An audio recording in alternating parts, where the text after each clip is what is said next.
Hello! Hey, it's Travis again. I don't know if you remember, but my name is Travis Anderson, and these are my vlogs. You probably remember since you're watching them. But that is neither here nor there. Now, this week, I'm going to be talking about something that's been kind of in the news, kind of on my mind, which is the whole performance-enhancing drugs and all of that stuff. Now, it's in the news this week with A-Rod and the whole biogenesis stuff. And so I wanted to talk about performance-enhancing drugs. Now, you may think that performance-enhancing drugs and the whole crisis with that just started with steroids. That's all we ever hear about anymore.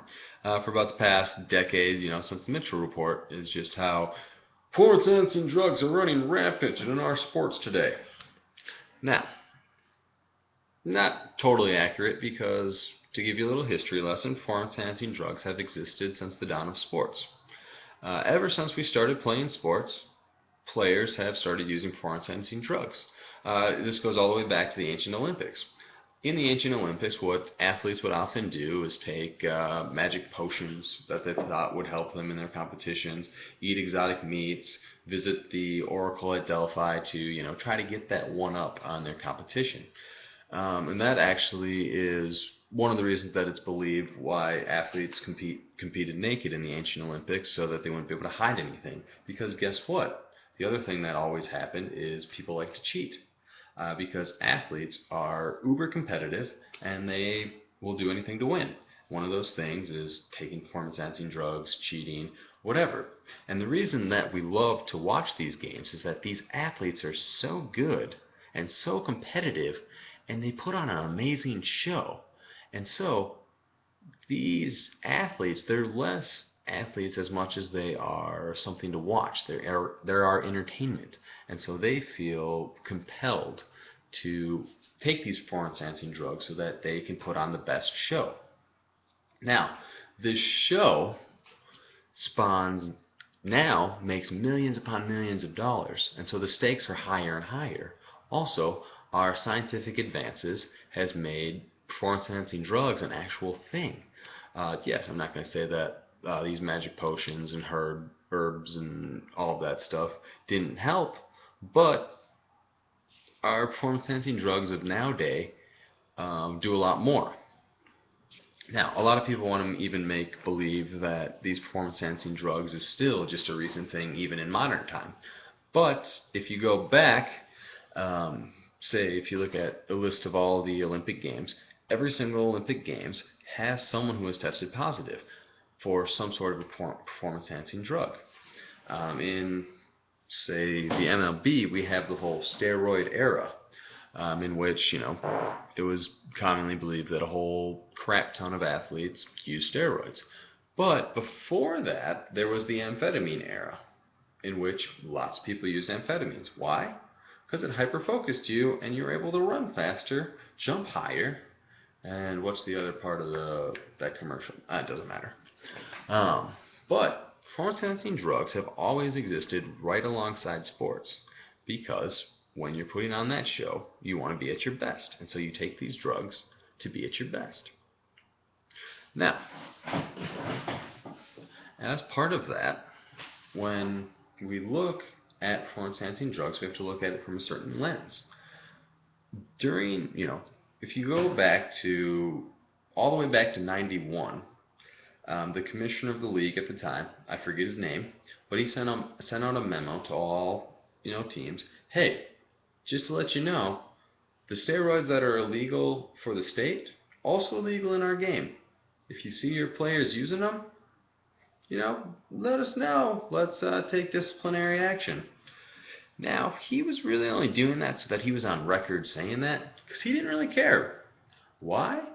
Because MLB was making money. Because all of a sudden, MLB, which was starting to get kind of boring, games were getting long, being pitchers' duels. That's kind of boring. What's interesting? Oh, the long ball, hitting home runs. And all of a sudden, Mark McGwire, Sammy Sosa, Ken Griffey Jr., Barry Bonds, and the list goes on. These guys start just nailing them out the park. A-Rod too. And so all of a sudden, fans are getting excited. attendance is going up. So guess what? Guess what's not going to happen? You're not going to see anything about steroids in the media at that time when, oh, it's pretty obvious people are on steroids. But I'm the owners, and I'm not going to say anything because my pocket right now is getting fat with cash. So, what's the real problem there? Not the players taking the drugs, it's the owners. Because as long as they could get one past the public saying, oh, if they don't know, if they're not saying anything, they're not upset, we can get one past them. And so, they're the real culprits here. I'm not going to say they're, guilty of anything, but if they wanted to do something, they should have started then, not now. Not because public opinion has suddenly flip-flopped and all of a sudden steroids is the demon, and all of a sudden we're looking at all these media people who are demonizing players. For instance, Roger Clemens and Barry Bonds, they might never make it into the Hall of Fame, even though they're two of the greatest players to ever play the game. Barry Bonds is the home run king. No disrespect to Hank Aaron or Babe Ruth, but guess who passed you? Barry Bonds did, and he deserves to be in the Hall of Fame. But he's not going to get voted in because he took steroids? During the steroid era where everyone was taking steroids? Are you kidding me? Really? That's what you're going to do. Now this player, who's one of the best ever, deserves to be in the Hall of Fame. And all of a sudden you want to demonize steroids because apparently with the MLB, it's the league that everyone could have got into if only these players weren't taking performance-enhancing drugs. But guess what? Barry Bonds still would have made it, Roger Clemens still would have made it, and still would have a whole plethora of players who, even if they weren't taking performance-enhancing drugs, still would have made it into the league. And guess what? You still wouldn't have. Sorry to come down on you like this, but just because you didn't take performance-enhancing drugs doesn't mean that was the reason that you didn't make it to the pros. The reason you didn't make it to the pros is because you suck. Now, that goes for me too. I didn't make it into professional sports because I suck. And what's the matter if I would have taken performance-enhancing drugs? Because I still wouldn't have made it. I didn't have the skill. I didn't have the determination. I wasn't in the gym 20 hours a day. That's just the way it is. Now, I'm not saying that performance-enhancing drugs is a good thing. I'm not saying that these players aren't guilty. I'm not saying that they shouldn't be punished. What I'm saying is take your stand and then stick to it. And when you're starting making money, that's when you want to really start hitting it. Because guess what? Then you have the power. Now, I understand that A-Rod's 200-plus game suspension is mostly because of the fact that he disrupted the investigation, and I respect that. But what I'm going to challenge any sports organization, it's either be against this stuff or don't be.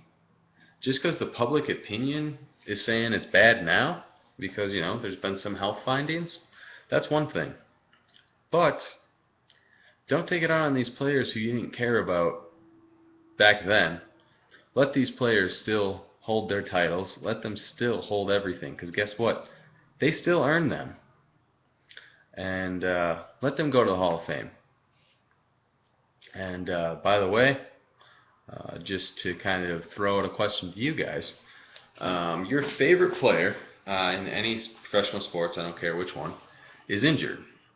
He, has to get surgery.